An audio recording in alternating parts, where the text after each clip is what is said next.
A man whose words expressed the anger of so many died this morning after someone booby-trapped his car with a bomb. His name, Samir Kassir. He was a Lebanese journalist known for his anti-Syrian views, writing in a country where emotions run high over the influence of Syria on the Lebanese government.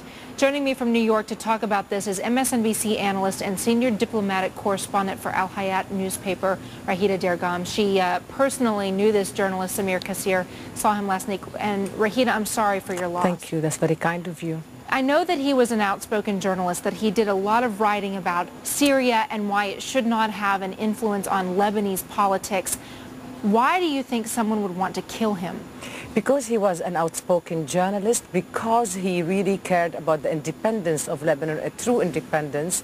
He also wrote against Lebanon being a police state under the government of President Emil Lahoud. He was very vocal against the security apparatus, which has practically ruled Lebanon and really intimidated or tried to intimidate the media in a consistent manner. Samir Kassir refused intimidation, and this cowardly act is actually an act to intimidate other journalists. That's why we need to stand up against it altogether. He was really murdered, and was it something that he worried about ahead of time? Did he know that there were death threats against him?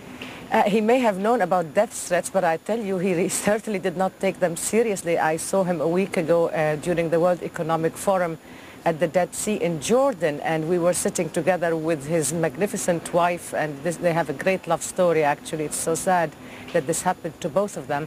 She's also a fellow journalist, and we were talking about what Lebanon is going through and how many of the security apparatus, the Lebanese security apparatus, have fallen from grace, but they could be still revengeful, and how the intelligence, the Syrian intelligence, has not really left fully Lebanon.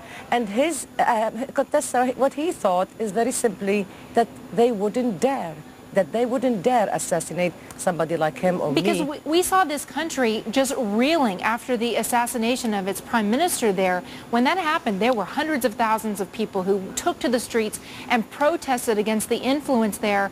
For this well-known journalist to be assassinated in his own car like this, is there going to be protests, do you think, now? I think so. I think there's going to be a mobilization by the opposition. They're going to unite again, and the message is going to be that this environment has to come to an end. If you would watch, I've been in touch with people who are watching Arab television, and it seems that it's wall-to-wall coverage of the assassination of my dear friend and colleague Samir Kassir, and I think this will resonate in a very strong message to all concerned that yours is a cowardly act that is not going to win, that this act of intimidation is not going to be successful. Raghida, he paid the highest price a journalist can pay for doing hard work. What do you want people to know about him? How would he want to be remembered? Oh, with his great, wonderful smile, this wonderful smile and his courage.